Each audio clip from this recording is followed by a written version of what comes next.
You have the opportunity to see something go from a seed and some dirt, add a little bit of light, to a finished product. It might not be the easiest path forward, but when you get to the other side, you really start to see that you can do it. It's pretty wild.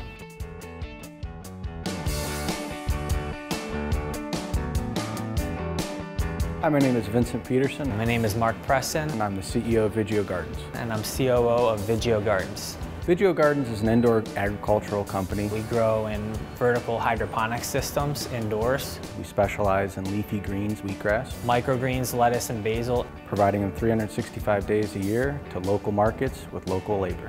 I have a background in engineering and a passion for agriculture. Along that path is when I met my business partners. A buddy and I were walking on campus, both going to the University of Akron. Started as a conversation, seeing the waste that happens inside of a restaurant. Why are we throwing away 50%? Looking inside of a grocery store and saying, why are we throwing away 50%? And so they started growing out of a basement. We thought we were going to grow microgreens for cancer patients up at the Cleveland Clinic, and quickly we had to pivot. I met them as an engineer, and we decided to branch out and start our own company. Got into the accelerating program at the Bounce Innovation Hub. We were able to expand pretty quickly, make the connections necessary, and kind of validate that basement idea and turn it into a business.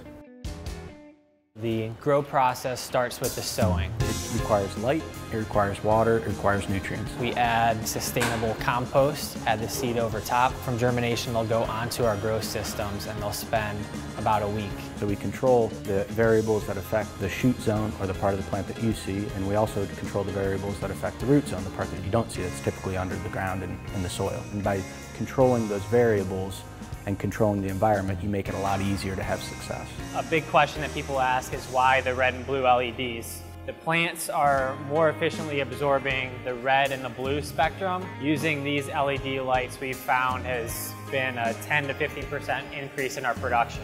We want to grow this thing to a point where it's large enough to where we can get out of the way. Our success is getting something that ultimately outgrows us and makes it so we can take this national, maybe even global. It's a pretty amazing feeling to see somebody eating our product and knowing all of the TLC that goes into it, and to know that thousands of people get to experience that every single week. Thanks to what we do here is a pretty amazing feeling. It's not a matter of publicity, it's not a matter of even walking through the store and seeing on the shelves. It's how do you provide sustainable jobs, and how do you have a work environment that's conducive with other people's lives. That level of fulfillment is what keeps you going. That's what makes it so the 3 a.m. night isn't that big of a deal.